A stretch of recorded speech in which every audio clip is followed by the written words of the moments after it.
Welcome to On Par, the podcast all about public administration that is based on work published in Public Administration Review.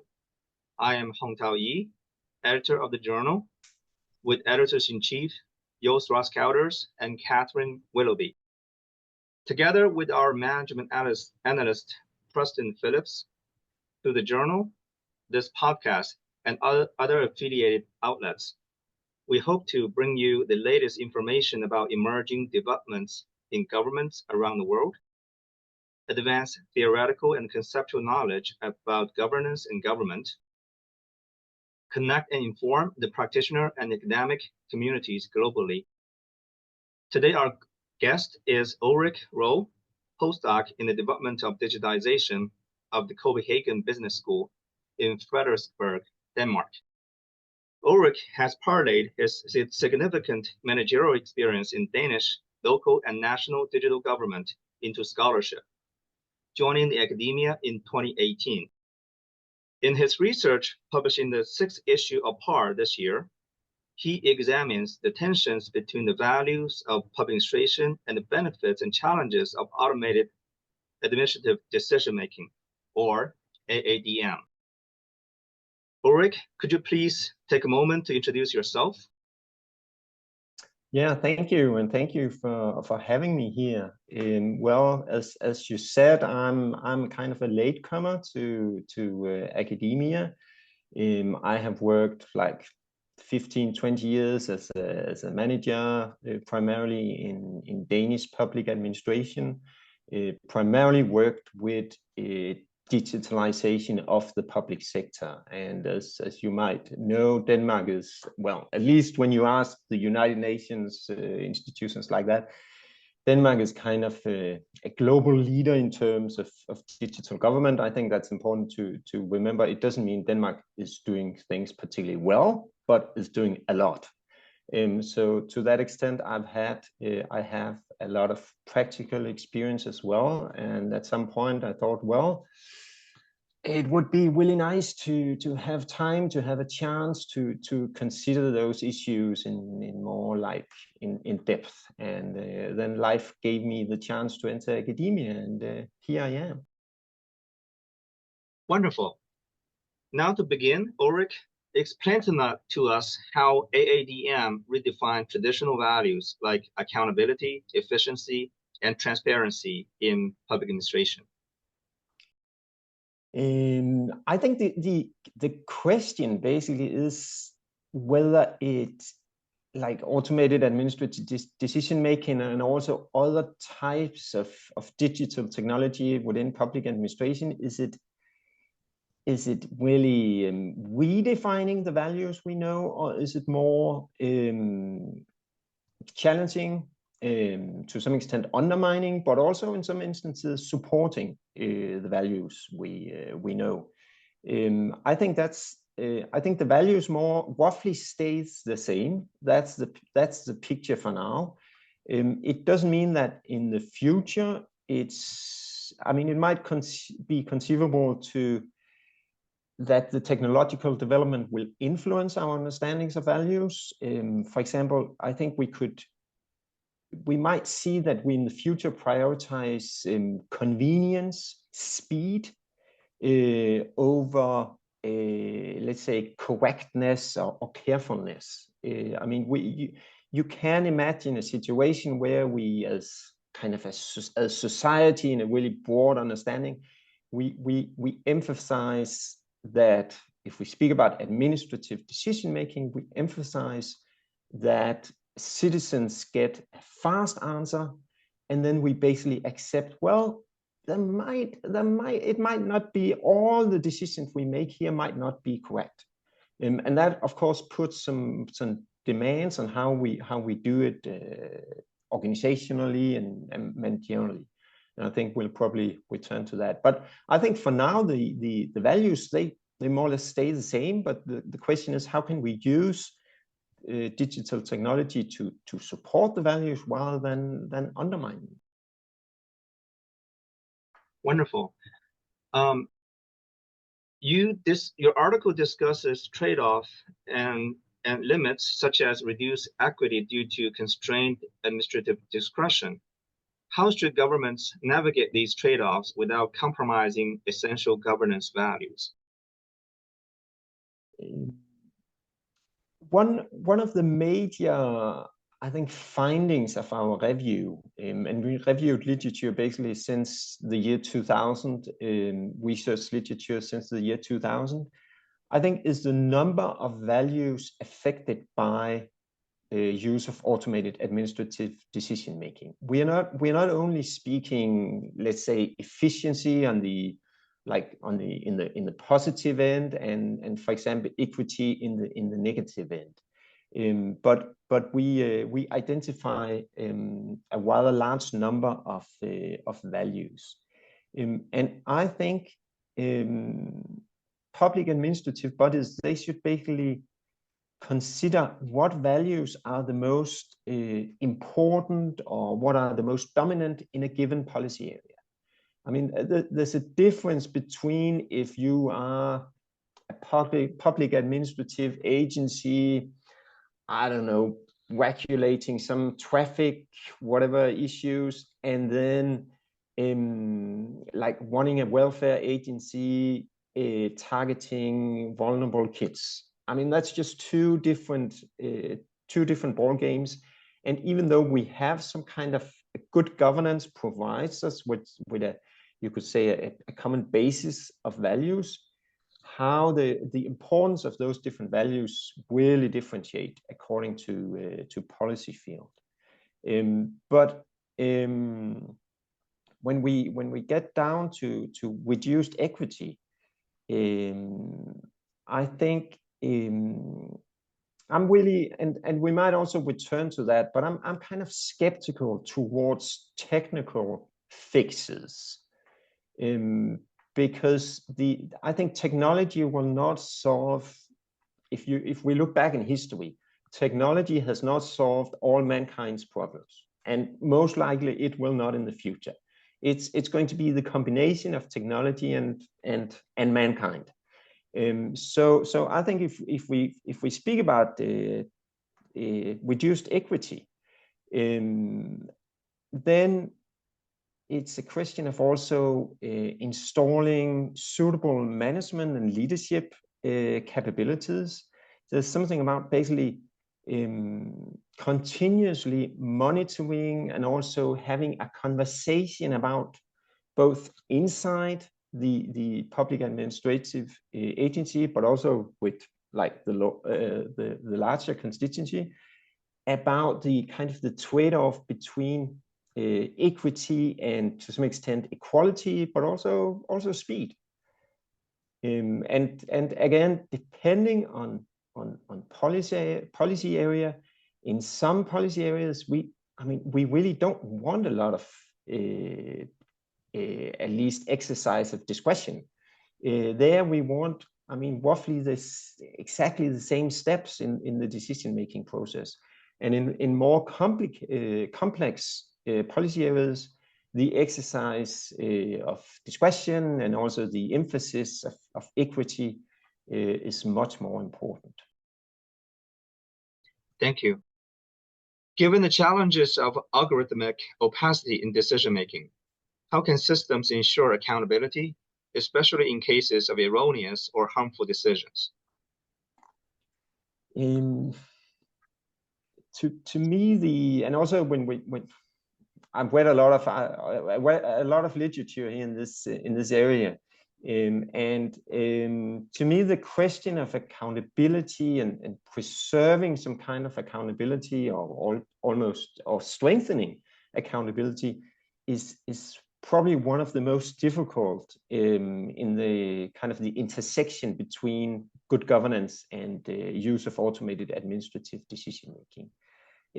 There's a lot of talk, there's a lot of research going into artificial intelligence, black box algorithms, stuff like that.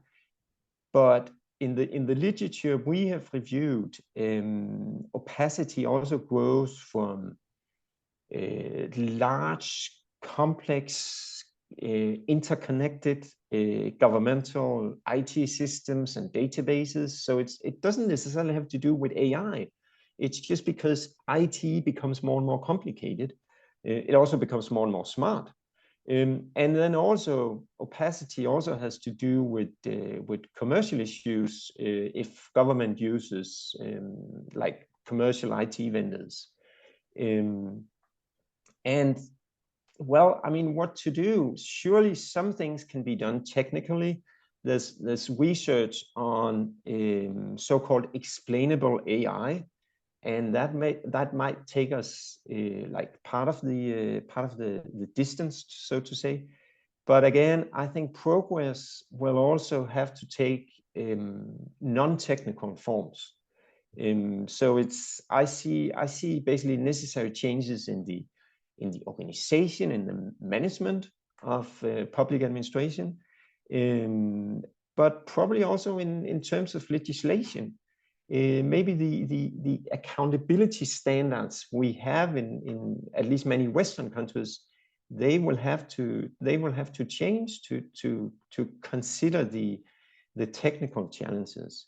But if we speak about processes and organizations, I think, for example, what in some parts of the literature is called grievance mechanisms, that let's say a citizen who feels she is subject to a faulty decision is giving some kind of prioritized access to complain. That might be something that will increasingly strengthen accountability of the automated decision making, and also something which is to some extent incredible simple, but which the literature and also like my research myself shows as a problem, is who in whatever public administrative body employing use of automated administrative decision making, who is actually responsible for the stuff going on in the automated decision system? Is it kind of the IT guys, so to speak, or is it the people on the business side? And I have made, I mean, that's not for this article, but I've made research myself in like 4 case studies, and I've consistently asked, that's within Danish public administrative bodies, I've consistently interviewed people, asking people, okay, so who is responsible for the output of those systems? And within those organizations, I have never, and I repeat, I have never got the same answer. So there's just a lot of confusion out there, because to some extent, use of technology and high reliance of technology within public administration is, I mean, it's not like it came yesterday, but it's pretty new. So organizations have kind of not settled completely in. So if I was to give one advice on increased or strengthen accountability, it would be for agency heads or whatever they're called to make clear for their like mid-level management who is responsible for what goes on in the different automated decision systems. Thank you.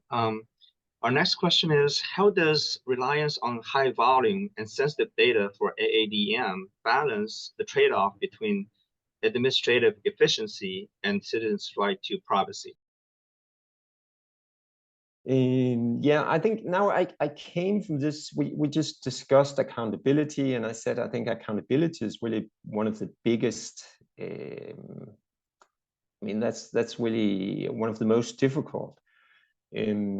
I'm not sure this about reliance on high volume and also to some extent sensitive data is as difficult, but when we consult the literature, the emerging literature, it's definitely an issue where the literature points out that there tends not to be a balance between use of automated administrative decision making and let's say citizens' right to privacy.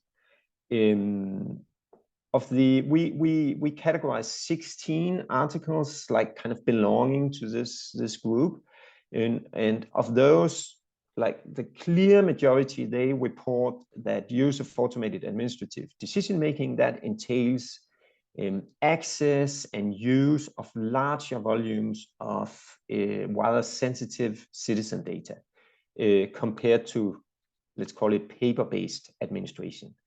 And I think to some extent that's logical. That's kind of the smart thing about like automation, that it can rely on large quantities of data and it can assess those data. But I think there's some, to a certain degree, there's some kind of technological optimism, techno-optimism at play here, because we tend also, as public administration, we tend to think, oh, as long as we get more data, we just need, I mean, we need all the data that are, then everything will be okay. And that of course kind of ignores the, to put it briefly, ignores the, let's say, the historical development where we have increasingly, as societies, protected citizens and also firms towards kind of the arbitrary powers of government. And I think we know from history, as if we come to a place where the government knows everything, almost everything about citizens or firms, then at some point governments will also be tempted to use that knowledge. So that's kind of, I don't know, maybe a pessimistic diagnosis of where we are now. But I think again here, there's like the technological solutions or advantage, possible solutions. We can to a large extent we can anonymize, for example, sensitive data and still use it as a basis for administrative decisions. But also, for me, this is really a political discussion about like efficiency on the one hand, and then the, let's say, the sacrifice of privacy on the other. And I think we have, again, if we look around in the world, in many countries, we have reached some kind of consensus on that trade-off. And right now, the advancements of technology is kind of pushing or imbalancing that trade-off. And I think we simply have to kind of reassess over the coming years that, okay, maybe it's not such a great idea to leave all those data to government. Maybe we have to put up some guardrails and limits and borders. But I think we are not there in the kind of in the grand development yet. And I think the introduction of generative AI, stuff like that, is just fueling the need for this discussion. That was a rather long answer. Does it make sense? Yeah, it does. It does make sense. Yeah, here's our last question for you. How might the implementation and perception of AADM differ across legal, cultural, and political contexts? I think I should acknowledge, because our article is on, we really compare or relate values of good governance with use of automated administrative decision making, and I think I should acknowledge that good governance as a subject or as a concept is, I mean, even though it's kind of global in its reach, it really originates in the I think in the lack of better word, in the so-called Western world. So to that extent, I think I already indicate, well, there is some contextual things, issues at play here. But even within the Western world, considerations of good governance good governance vis-a-vis automated administrative decision making are likely to differentiate. In the article, we point to the importance of the decision-making context, so to say, as really important for the relation between good governance and automated administrative decision making. And with decision-making context, I mean the complexity of the decisions at stake or in question. That is, to what extent does the public administrative body have access to all data or all information regarding the decision, the possible ambiguity of regulation, and also the need for human discretion. That's the complexity. And then there's also what you could call the criticality of the administrative decision. To what extent is the decision and whatever the output of the decision, is that critical to the individual citizen or the individual firm in question? And now I think earlier I referred to the differences between, let's say, like public administration in relation to traffic safety regulations and in relation to vulnerable children. Maybe I think increasingly, and I'm kind of reading between the lines in the literature here, but I think we're getting to a place where many authors would agree that the more critical the administrative decision is for the citizen or the firm, the less automation, or at least we should have, or at least we should not have fully automated systems. So we need some kind of, as when we kind of venture into critical policy areas where people's livelihood, for example, depends on the administrative decision, then we should have some kind of human oversight in the decision chain. So that's differences according to the policy field or policy areas. But we also, I mean, there are also to some extent obvious differences. One of the categories that we kind of identify as a place where good governance and use of automated administrative decision making intersect is the access to public services. And in most of the literature, or there's kind of like a subgroup of a substream of literature that is discussing how automated administrative decision making necessitates that the citizens and the firms, they have some kind of digital competences, and also they have just access to the internet, and they have a computer, stuff like that, or they can go to the library or the neighbor, whatever it is. But at the same time, you have literature coming out from, for example, studying the Indian countryside, and where the use of automated administrative decision making entails that people living like really far out in the countryside, suddenly they get access to some public services that they did not have access to before.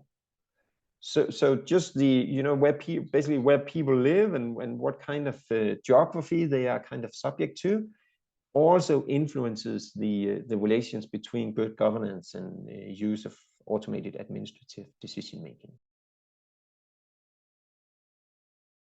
Thank you for the fascinating conversation and for your important contribution to PAR. And thank you to our listeners. We look forward to next time with you, when we will continue to examine the intersection of theory and practice of administration. Please let us know how we are doing. You can email us at par.editors@gmail.com and find us on Spotify, X, and LinkedIn. On Par is made possible by ASPA, and our editorial team. With special thanks for podcast production to Jessica Rao, our editorial assistant.